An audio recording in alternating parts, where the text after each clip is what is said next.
आमच्या शेजारी एक जणानं 4-5 कोटी रुपये खर्च करून बंगला बांधला आहे आणि ते काका मला रोज जाता येता थांबवतात आणि रोज मला त्या बंगल्याविषयी काही ना काही सांगत असतात. आणि त्यांनी कष्टानं बांधलाय, आपल्याला ऐकायला काय अडचण आहे का? ते जर सांगतायत तर आपण ऐकून घेतलं पाहिजे. मी सगळं ऐकतो. काहींना खूप अशी खोड असते, ते ऐकत नाहीत. कुणी कौतुक करायला लागलं, कुणी सांगायला लागलं की ते जाता जाता त्याला सांगून जाणार ते सगळं ठीक आहे, पण ते किचनची दिशा बघा. ते बिचारा इतकं टेन्शनमध्ये येत आहे. आता मला सवय होऊन गेली आहे की मी तिथून जाताना काका मला थांबवणार आहेत आणि बंगल्याविषयी काहीतरी सांगणार आहेत. काल परवा काकांची माझी पुन्हा भेट झाली. आता मात्र ते बंगल्याविषयी एकही शब्द बोलायला तयार नव्हते. अर्धा तास झाला, पाऊण तास झाला. जाता आता मी म्हटलं, काका आज तुम्ही काहीच बोलत नाहीत बंगल्याविषयी, झालं काय? ते म्हणले, बंगल्यात आता काहीच राहिलं नाही. म्हटलं असं कसं? अगदी काल बांधलाय असा दिसतोय, अजून रंग इकडचा तिकडं नाही, 2-4 वस्तू तर नवीन दिसतात आणि तुम्ही म्हणतायत बंगल्यात काहीच राहिलं नाही. अरे बाबा, काही उरलं नाही रे त्यात. म्हणलं झालं काय? म्हणले आपल्या शेजारच्याने ना याच्यापेक्षा मोठा बांधला हो. आता यात राहिलंय काय? म्हटले आपण कायम तुलनेत आहोत. आपला मुलगा किती चांगला आहे हे ठरवताना सुद्धा आपण कुणासोबत तरी कम्पेअर करत असतो. तो अमुक अमुक बघितलाय का आणि तू काय करतोय? आपण सगळे एकमेकांपेक्षा वेगळे आहोत. आणि मला वाटलं आपल्या लेकरांमधलं वेगळे पण आपल्याला ओळखता आलं पाहिजे. सचिन तेंडुलकर सारखा षटकार ऐश्वर्या रायला मारता येईल का? ऐश्वर्या राय सारखा ठुमका लता दिदींना देता आला असता का? लता दिदींसारखं गाणं अशोक सराफला म्हणता येतं का? तुम्ही जर मला म्हटले ना तुम्ही बोलत राहा तासभर, मी बोलेल. पण तुम्ही जर मला म्हटलात आता नगरवरनं आलाय, जाता जाता हडपसरमध्ये एखादी कुस्ती करून जा, आपल्याच्यानं जमणार नाही. आपण सगळे एकमेकांपेक्षा वेगळे आहोत आणि आपल्याला आपल्यातलं वेगळेपण ओळखता आलं पाहिजे.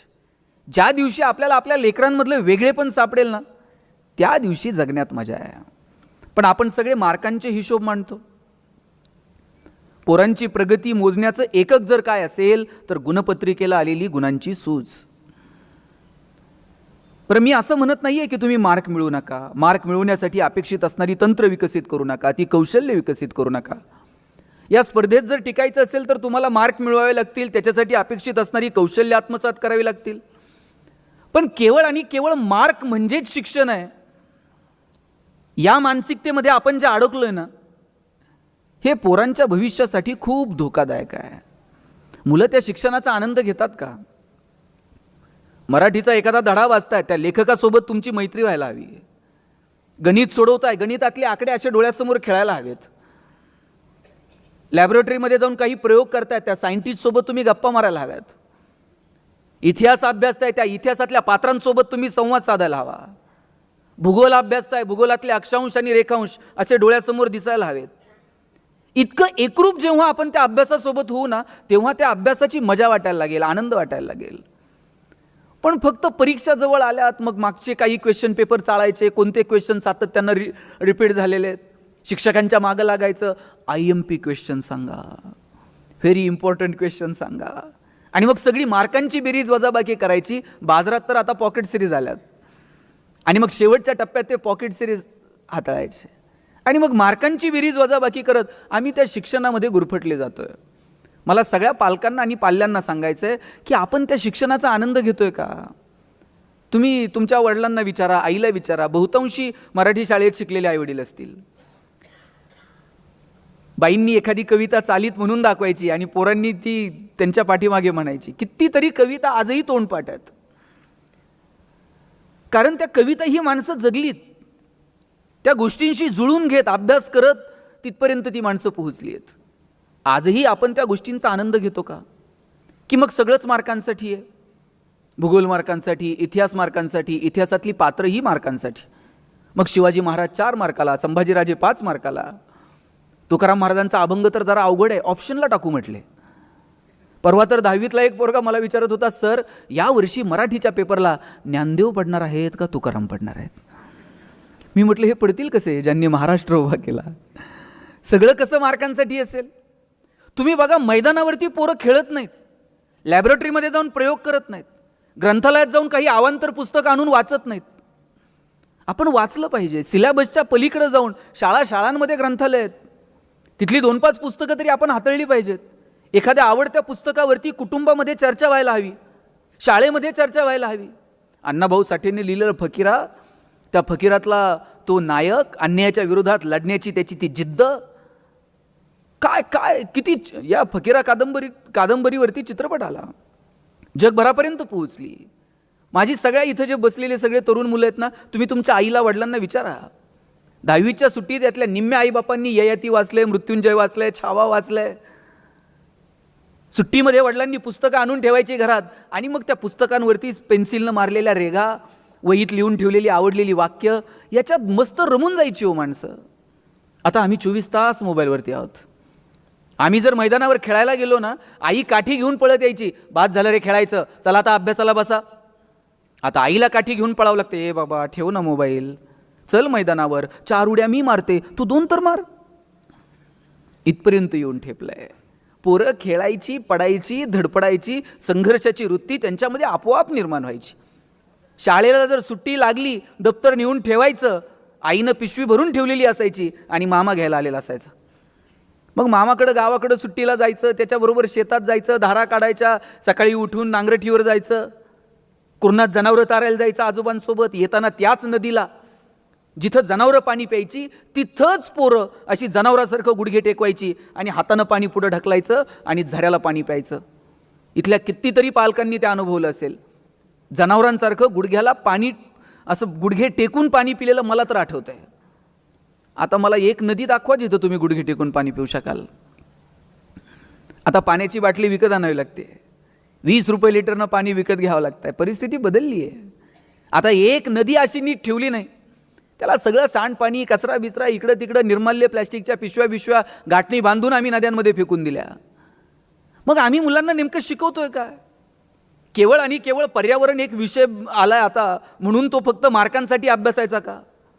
निसर्गाशी जुळून घेणं, पर्यावरण समजून घेणं, या गोष्टी आम्ही मुलांपर्यंत कधी पोहोचवणार आहोत? आता जाईल तिथे पाण्याची बाटली आहे. पूर्वी जर कुठं गेलं ना कार्यक्रमाला, तांब्या असायचा, फुलपात्र असायचं. साहेब आता तांब्या आणि फुलपात्र कुठं राहिलंय का हो? मला वाटतं अजून ते फार फार तर सुपारी, साखरपुडा, लग्न समारंभ अशा कार्यक्रमात अजून तांब्या आणि फुलपात्र आहे. आणि काही दिवसानं ते पण दिसणार नाही. गुरुजी सांगणार, मुलाचे मामा बाटली घेऊन या. इथपर्यंत येऊ देऊ नका. काय येणाऱ्या पिढ्यांपर्यंत नेऊन पोहोचवायचंय मला वाटतं ते ठरवावं लागेल. आणि म्हणून आम्ही जे हंटर घेऊन फक्त पोरांच्या मागं लागलोय ना, मार्क म्हणजेच शिक्षण. मी पुन्हा पुन्हा सांगतो, मार्क मिळवा पण त्याचा आनंद घ्या. मग आम्ही ठरवून घेतलेलं आहे, खूप मार्क पडले का सायन्सला जायचं, थोडेसे कमी पडले का मग कॉमर्सला जायचं.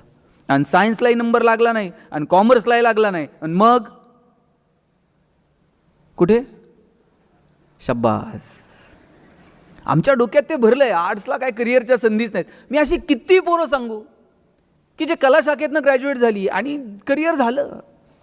सायन्स, आर्ट्स, कॉमर्स फक्त मार्कांवरून ठरू नका. तुमची आवड, तुमच्या स्ट्रेंथ, तुमचे विकनेस, आजूबाजूला असणाऱ्या संधी, या सगळ्याचा अंदाज घेऊन ठरवा की आम्हाला आमच्या मुलांना नेमकं कुठे घेऊन जायचंय. कॉलेजच्या गेटवर उभं राहिलं आणि पोरगं येताना दिसलं ना तरी कळतंय हे कोणत्या साईडला असेल.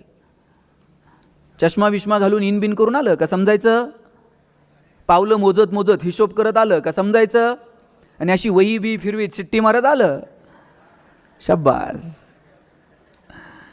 आम्ही ठरवून घेतलंय. माझी विनंती आहे की केवळ मार्कांवरून तुम्ही ठरू नका. म्हणजे एक जमाना आहे ना डीएडचा होता. डीएडला जर नंबर लागला ना, इथं शिक्षक आहेत का कोण? विचारा त्यांना डीएडवाल्यांची काय हवा होती.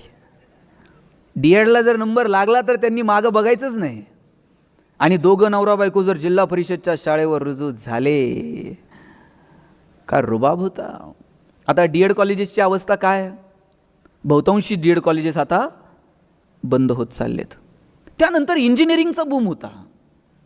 गावात एखादाच इंजिनियर असायचा. गावात जर कुणी पाहुणे आले आणि त्यांनी जर विचारलं ना इंजिनियर साहेब कुठं राहतात, सगळं गाव त्या पाहुण्याला इंजिनियरच्या घरी नेऊन सोडत होतं. आता तुम्ही गावात जाऊन विचारा इंजिनियर साहेब कुठं राहतात, ते म्हणते नाव सांग. प्रत्येक घरात 4 आहेत. आणि आफ्टर मेडिकल म्हणजे आफ्टर कोविड आता मेडिकलचा बूम आहे. आता प्रत्येक आईबापाला वाटतंय पोरगं मेडिकललाच गेलं पाहिजे. नाही भारतात नंबर लागला तर म्हणते रशियात जाऊ द्या. पण त्यांना मेडिकललाच गेलं पाहिजे. बरं, त्यांच्या डोक्यात असं नाही आहे की नाही याला जरा मॅथ फिजिक्स आवडतं आहे म्हणून यानं इंजिनिअरिंगला जावं, याला जरा केमिस्ट्री बायो आवडतं आहे म्हणून यानं मेडिकलला जावं. त्यांच्या डोक्यात पक्का आहे पोरगा MBBS, त्याला मुलगी MBBS झालेली बघायची, दोघांनी मिळून हॉस्पिटल टाकायचं आणि नंतर मग मेहुण्याला मेडिकल. असंच असतं ना, अलिखित नियम आहे, ते मेहुण्यालाच द्यावं लागते हल्ली. जरा या हिशोबांच्या थोडंसं पलीकडे जाऊयात ना. सुनीता विल्यम्स तुम्ही बघा काय व्हायचं होतं, काय शिकल्या, मग नंतर कशा या सगळ्या करिअरमध्ये आल्या. कुठे गेल्या होत्या सुनीता विल्यम्स मागचे काही दिवस? गेट, शिवाजीनगर, कुठे होत्या? आणि आपण सगळेजण आतुरतेनं वाट बघत होतो की नाही? आपल्यापैकी किती लोक सुनीता विल्यम्सला भेटलेले आहेत? भेटलेलं कुणीच नाही, पण किती आतुरता होती. अरे तुम्ही तर शिकलेली, तुम्ही शिकतायत, अंतराळात कशासाठी गेलायत, काय गेलायत, त्यातनं काय होणार आहे, काय नवीन अपडेट्स मिळणार आहेत, त्याचा तुमच्या माझ्या जीवनावर काय परिणाम होणार आहे, हे किमान सायन्सची पोरं वाचत असतील, अभ्यासत असतील.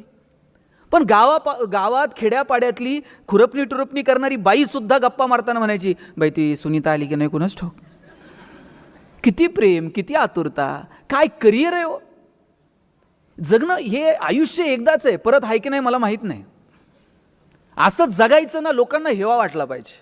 आणि लोकांना वाटो ना वाटो, किमान आपल्या जगण्याचा आपल्याला तर हेवा वाटला पाहिजे. अरे आम्ही जगलो आमच्या मस्तीत, आम्ही जगलो आमच्या धुंदीत. सचिन तेंडुलकर दिसायला एवढासा, एका मॅचमध्ये एक बाउन्सर असा नाकावर येऊन आदळला, नाका तोंडातनं रक्त यायला लागलं. लोकांना वाटलं आता स्ट्रेचर बोलवतील आणि घेऊन जातील, पण त्या पठ्ठ्यानं तसंच तोंडावरती पाणी मारलं, बॅट अशी क्रीजवरती आदळली आणि म्हटलं मैं खेलेगा. आणि त्या दिवशी जो दटून राहिला ना, क्रिकेटच्या क्षेत्रात जगाचा बाप झाला. काय करिअर आहे आणि काय कमालीचा आत्मविश्वास आहे हो सचिनकडे. म्हणजे सचिन क्रीजवर खेळतोय, भारत आणि ऑस्ट्रेलिया मॅच सुरू आहे आणि भारताला जिंकायला साधारणतः 47 धावांची गरज आहे. सगळ्या जगाला वाटतंय की जोपर्यंत क्रीजवर सचिन आहे तोपर्यंत भारत मॅच जिंकतोय. पण ब्रॅड हॉकच्या एका चेंडूवर सचिनची विकेट पडली आणि भारताला मॅच गमवावी लागली. त्या ब्रॅड हॉकला असला आनंद झाला की अरे जगातला सगळ्यात श्रेष्ठ फलंदाज आणि त्याची विकेट मी अगदी करिअरच्या सुरुवातीला घेतली. त्यानं रेफरीकडनं चेंडू मागून घेतला, पॅव्हेलियनमध्ये गेला आणि सचिनला म्हटला, सचिन तू जगातला सगळ्यात महान फलंदाज आहेस, या चेंडूवर मी तुझी विकेट घेतली, आयुष्यभर हा चेंडू मी माझ्या शोकेशमध्ये जपून ठेवेल, मला याच्यावर तुझी ऑटोग्राफ देशील? सचिननं ऑटोग्राफ दिली, पाठीवरती थाप मारली आणि जाताना त्याला म्हटला, it will never happen again, परत असं घडणार नाही. आणि त्यानंतर कधीच ब्रॅड हॉकच्या चेंडूवर सचिनची विकेट पडली नाही. याला आत्मविश्वास म्हणतात. चुका होतात, घडतात, पण एकच चूक परत परत करायची नसते. बदलूयात, काहीतरी नवीन करूयात, झालेल्या चुका सुधारवण्यासाठी सातत्यानं प्रयत्न करूयात आणि त्याच्यासाठी कधीतरी स्वतःच्या अंतर्मनात डोकावून पाहूयात. माझी पालकांना विनंती आहे की आपली लेकरं ही वेगळी आहेत, युनिक आहेत, त्यांच्यामधलं वेगळेपण ओळखा, त्यांच्या चांगल्या गुणांचं कौतुक करा. आपण त्यांच्यातले दोष शोधण्यात वेळ वाया घालवतो. तुम्ही म्हणाल मग दोष ओळखायचे नाहीत का? जरूर ओळखायचे. मग सांगायचे नाहीत का? जरूर सांगायचे. पण दोष हे कानात सांगायचे असतात आणि कौतुक हे चार चौघात करायचं असतं.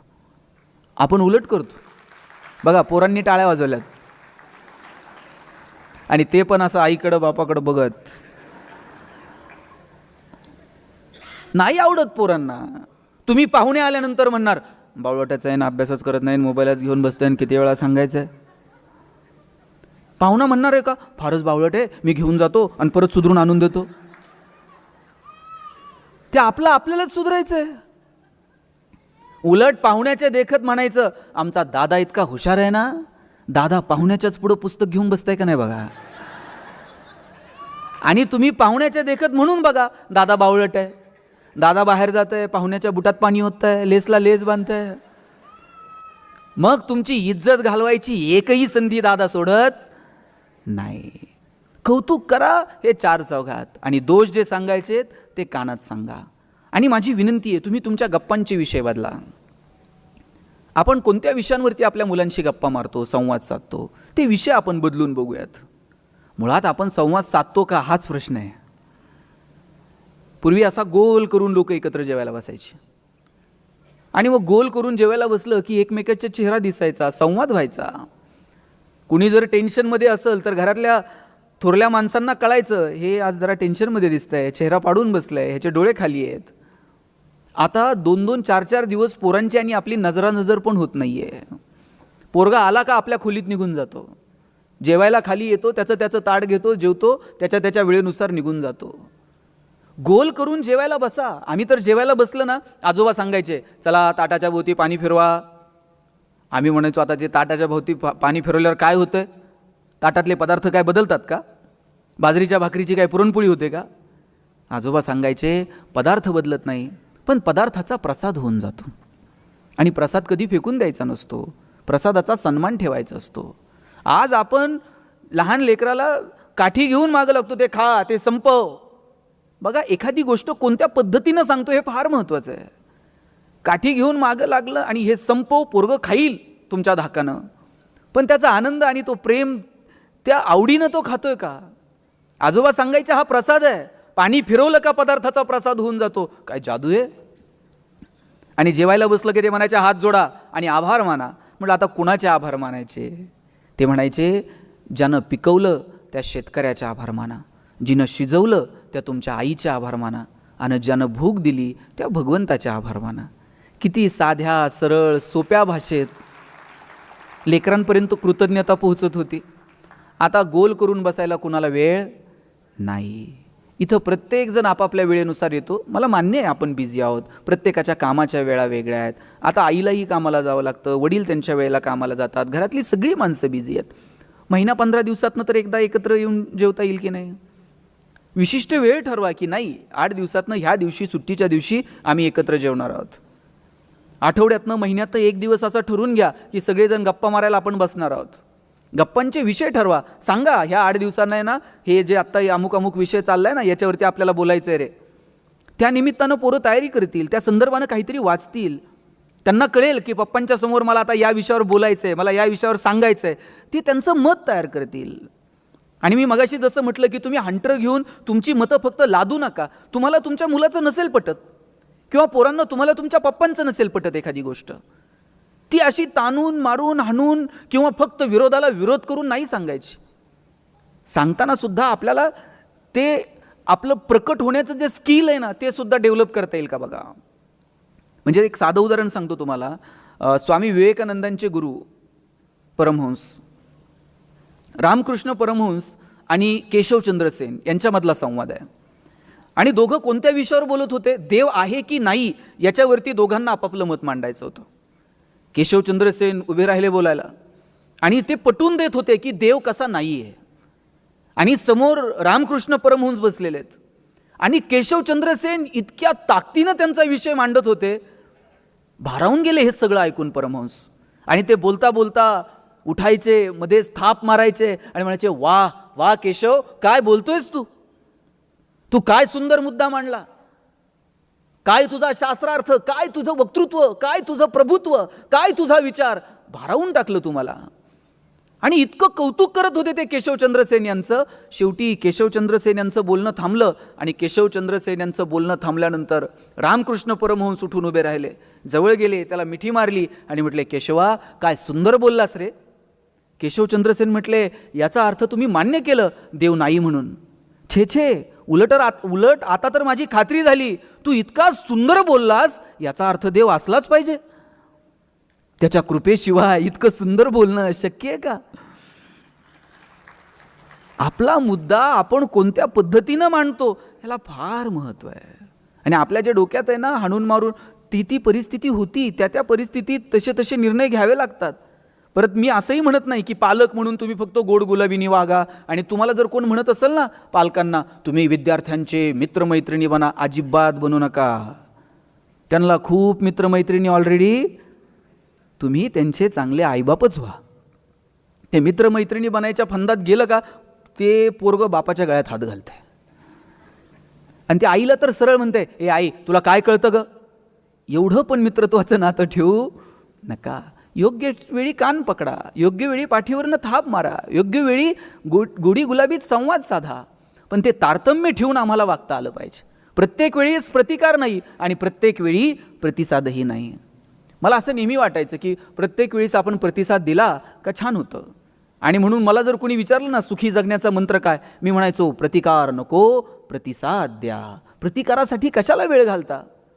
दोघं नवरा बायकोंनी डायरीवर लिहून घेतलं, प्रतिकार नको प्रतिसाद द्या, गणेश शिंदे.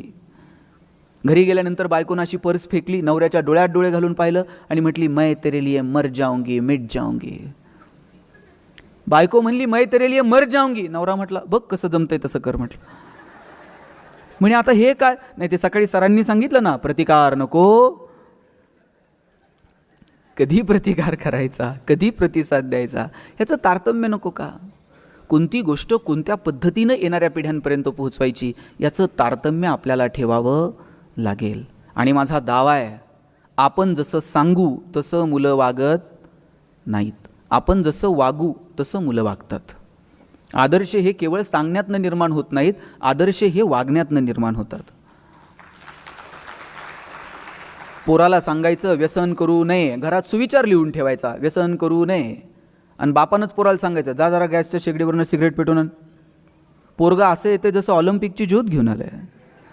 बाप कानातनं धूर काढतो, नाकातनं धूर काढतो, हे सगळ्यात शाळेत सांगतं जादूगार बाप आहे, कानातनं धूर काढतो. आपण लेकराला सांगायचं खोटं बोलू नये, आणि पाहुणे आल्यानंतर सांगायचं त्यांना सांग पप्पा घरात नाहीत म्हणून. आपण जसं वागू तसं मुलं वागणार आहेत. माझ्या वडिलांची मिराशिगा मिरवीनं तुझी चरणसेवा पांडुरंगा. तुकोबारायांना सांगावं वाटलं की अरे आम्ही जे काही करतोय ते आमच्या बापदाद्यानं घालून दिलेला मार्ग आहे आणि त्याच्यामुळे आम्ही इथपर्यंत आलेलो आहोत. काय आज आपण सगळ्यांनी छावा पाहिला. छावा कुणालाही म्हणतात का? छावा कुणालाही म्हणत नाहीत. त्याच्यासाठी बाप सिंह असावा लागतो. बाप सिंह आहे म्हणून छावा. आपण आपल्या लेकरांच्या समोर काय आदर्श निर्माण करायचे मला वाटतं ते ठरवावं लागेल.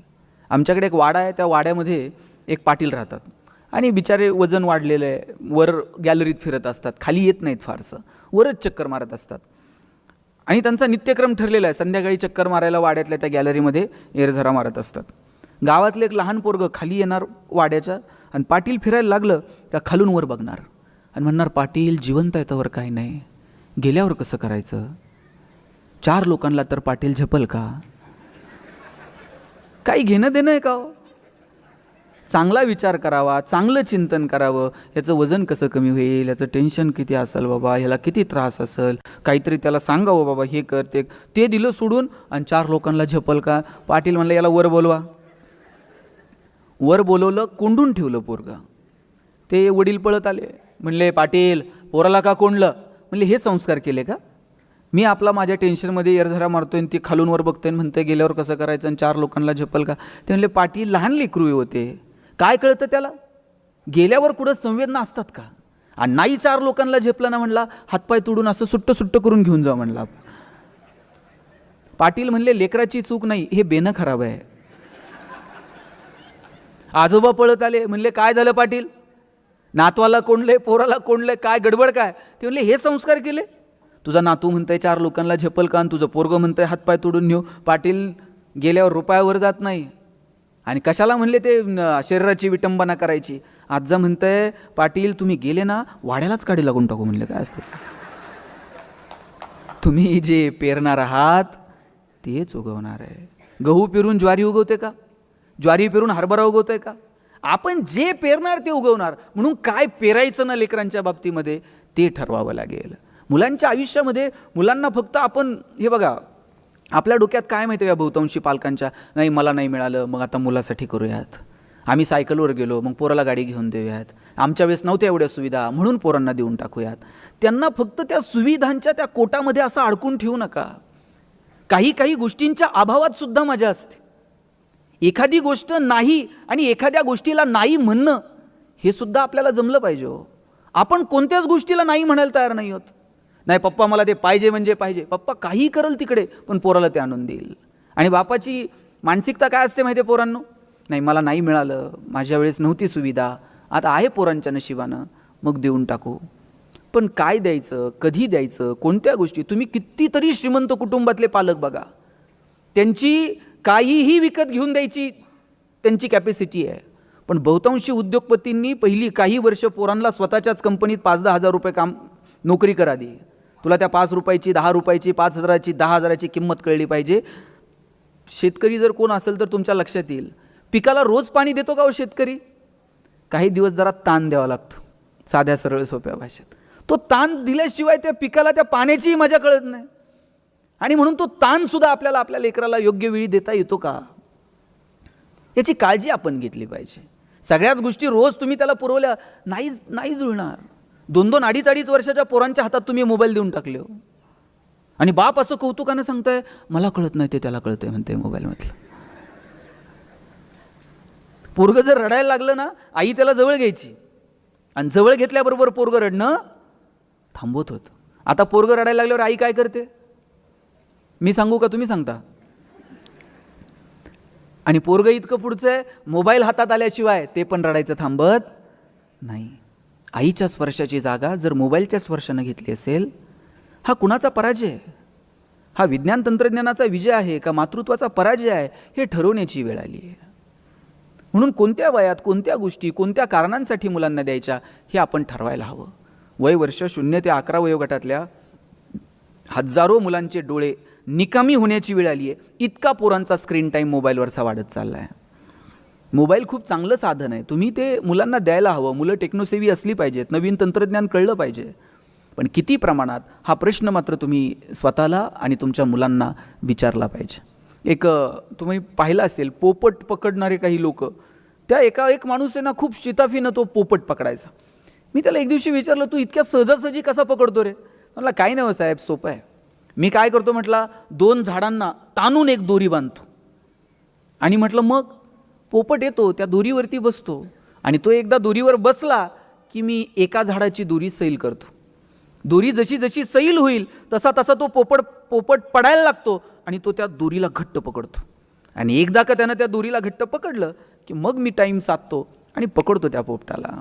तुम्ही विचार करा, त्या पोपटामध्ये सामर्थ्य हवेत उडायचं, पण तो विसरून जातो की मी या हवेमध्ये उडू शकतो आणि त्या दोरीला घट्ट पकडायचा प्रयत्न करतो. आपण त्याला इतकं कुरवाळलंय, आपण त्याला इतकं कुरवाळत बसलोय की ते विसरून गेलाय की नाही माझ्यात क्षमता आहे. आणि मग अशा वेळेस तो आपल्याला घट्ट पकडायचा प्रयत्न करतो. आपण किती दिवस पुरणार आहोत त्याला? त्याच्यामध्ये ती क्षमता निर्माण करता येईल का? त्याच्या मनगटात ती रग निर्माण करता येईल का? तुम्ही लाखो रुपये, कोट्यवधी रुपये कमवून ठेवा आणि त्याच्यामध्ये कमवायची जर ताकद नसेल तर ते 2 दिवसात काडी लावून टाकते, उडून टाकते सगळं. तुम्ही ताकद निर्माण करा त्याच्या मनगटामध्ये कमवण्याची. बघा, म्हणजे तुम्हाला एक साधी गोष्ट सांगतो. एक आजी होती आणि तिनं तिचं गार्डन तयार केलेलं होतं आणि त्या बागेला ते इतकी जपायची, प्रत्येक झाडावर तिचं लक्ष असायचं आणि ती बाग इतकी बहरून गेली, फुलून गेली. पण आजीच्या वयाला मर्यादा येतो, किती दिवस ती बाग बघणार आहे. आणि मग बाग आता कोमेजून जायला लागली. पण आजी मात्र ताकदीनं ती बाग जपत होती. पण आजी आता अंथरुणाला खिळली आणि मग मात्र आजीला टेन्शन आलं की अरे, मी जोपर्यंत बरी होते तोपर्यंत प्रत्येक झाडाला मी जपत होते, आता या झाडाला कोण जपणार? आणि मग तिनं मुलाला बोलवलं आणि सांगितलं, राजा, मी ही बाग आयुष्यभर जपत राहिले, आता मी आजारी पडली आहे, आता मला वाटत नाही की मी अंथरुणातनं उठेल, पण मला टेन्शन याचं आहे की ही बाग कोण बघेल? ए आजी, तू काळजी करू नको. नातवानं सांगितलं, मुलगा नातू दोघे होते. नातवानं सांगितलं, आजी तू काळजी करायची नाही, आता ही बाग इथून पुढे मी बघणार, तू पटकन बरी हो बरं. आता आपल्या बागेला बघणारं कुणीतरी आहे या विचारानंच आजी आता हळूहळू बरी व्हायला लागली होती. बरं, नातू रोज सकाळी बागेत जायचा आणि थेट संध्याकाळीच घरी यायचा. वडील विचारायचे, बाग कशी आहे रे? हो पप्पा, सकाळपासून संध्याकाळपर्यंत मी बागेतच आहे. आजी तर 2 तास जायची, मी दिवसभर बागेत आहे. पोरगा रोज जायचा, सकाळी संध्याकाळी घरी यायचा. 1 महिन्यानं आजी बरी झाली आणि आजीनं आणि बापानं ठरवलं, चला आता बागेत जरा फेरफटका मारून येऊ. आणि बागेत फेरफटका मारायला आले, बघितलं तर सगळी झाडं सुकून गेलेली होती. मग या पोराला विचारलं, बाबा तू रोज सकाळी 8ला येतोय, संध्याकाळी घरी येतोय, रोज बागेत आहे, तू काय करत होता? तू काय काळजी घेतली? अहो म्हटलं, मी खूप काळजी घेतली हो. आल्यानंतर मी प्रत्येक पान ना पान पुसून काढत होतो, प्रत्येक झाडाचं खोड फांदी सगळे पुसून घ्यायचो, त्या झाडांना कुरळायचो, त्या फुलांचा पापा घ्यायचो, त्या झाडाला मिठी मारायचो, जवळ घ्यायचो. मी किती काळजी घेतली, पण नाही हो ही बाग टिकली. मग त्या आजीनं सांगितलं, राजा, कुरवाळणं, जवळ घेणं, त्याला मिठी मारणं, याला काळजी घेणं नाही म्हणत. त्याला योग्य वेळी पाणी घालावं लागतं, योग्य वेळी पाणी तोडावं लागतं, योग्य वेळी ताण द्यावा लागतो, जनावरांनी खाऊ नये म्हणून कधी झाडांना कुंपण घालावं लागतं आणि मग ती बाग बहरते फुलते. आपल्या डोक्यात आहे थोडीशी काळजी घ्यावी, त्याला रोज गन पावडर लावावा, त्याला नवनवीन कपडे घालावेत, त्याला रोज आल्याबरोबर कुरवाळावं, रोज त्याच्या गालावर ओठ टेकवावेत, म्हणजे मुलांची काळजी घेणे. योग्य वेळी ताण द्या, योग्य वेळी कानाला पकडा, योग्य वेळी त्याच्या पाठीवर थाप मारा, योग्य वेळी डोळे मोठे करा, योग्य वेळी त्याच्या डोळ्यात पहा. मला वाटतं हे लेकरांची काळजी घेणे. आमची काळजी घेण्याची जी व्याख्या आहे ना, ती पहिल्यांदा आम्हाला बदलावी लागेल. आणि मुलांना कोणत्या पद्धतीनं कोणत्या गोष्टी सांगायच्या